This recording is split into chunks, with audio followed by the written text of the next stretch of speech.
It's about time, it's about time.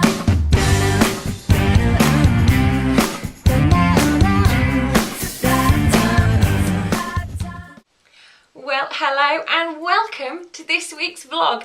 Thank you to everybody who sent in suggestions for the random quirky object, which was my get involved question this week.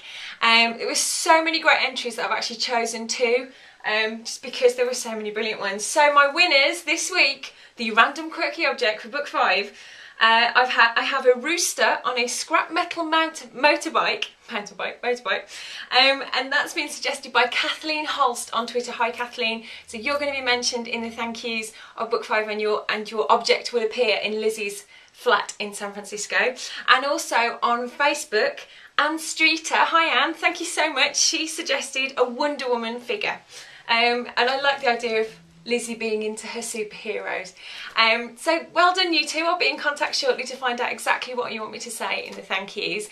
Everybody else, thank you for getting involved. I'm getting more people getting involved every week, which is brilliant. The next get involved object is going to be turning up on Twitter and Facebook on Monday, so watch out for it. And as usual, I'll keep everything open until sort of, I think I'm going to make it 5 o'clock on Thursday next week, just to make sure that I've got it for when I film the vlog, and I'll tell you who the winner of that is, so keep your eyes peeled for that. Right, so I'm writing book 5, it's going really well, so much better than the experience of writing the other one over Christmas, and I'm really happy with it. As soon as I can tell you some more details about it I will do, but I'm literally making them up as I go. I've been writing about a diner today, which is in the Haight-Ashbury district of San Francisco, and you're going to love it. You're going to love the lady who runs it. It's a lady called Annie Lagardo, and she's a real character. In fact, she could probably almost have a whole series of books just to herself. And much in the same way as Woody Jensen was a great character in When I Fall in Love, I sort of get the same feeling about Annie. I've only just met her really, writing about her, but I think you're going to like her. So I'll keep you posted on that. I asked a few questions. I have some great questions, so I'm going to crack on with that. First question is from Leah from Chicklet Reviews News. Hello Leah. Now Leah left me a question on one of my blog posts and I missed it. I didn't see it, so apologies. This has been a couple of weeks in the answering. But Leah wants to know, how did my publisher take the news about rewriting book 5? It was actually something that they really supported, and I'm very fortunate with my publisher that they do support me, and they could see that the idea that I had that I'm writing now was something that I felt a lot more strongly about.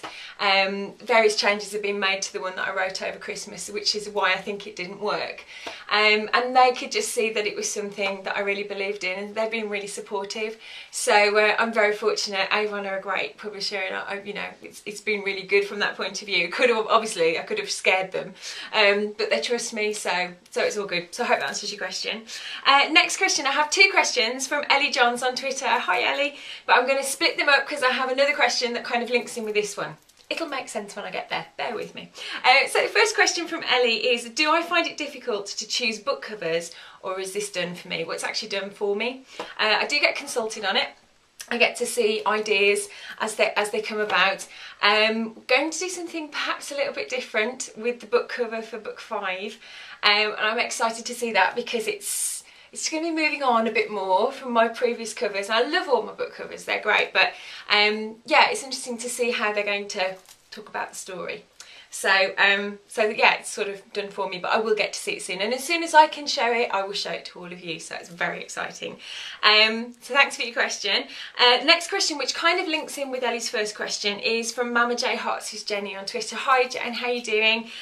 She wants to know which of my book covers is my favourite. They're all gorgeous.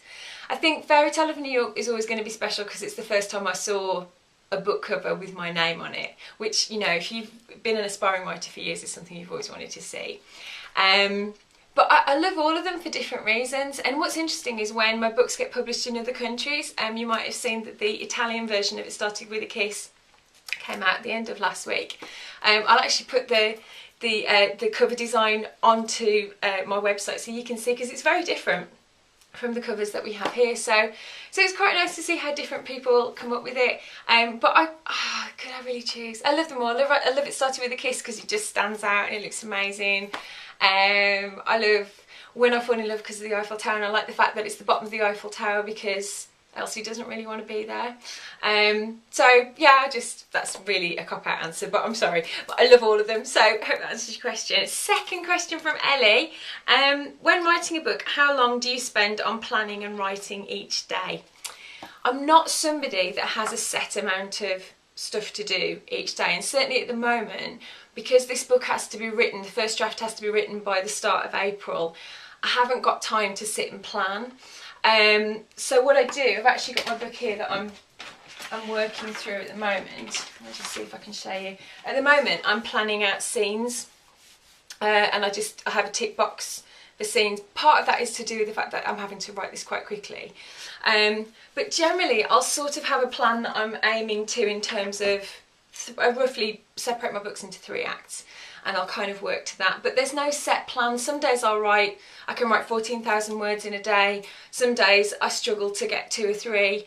But I don't beat myself up about how much I write. I think that's actually quite important, because it kind of takes the pressure off me. So I hope that answers your question.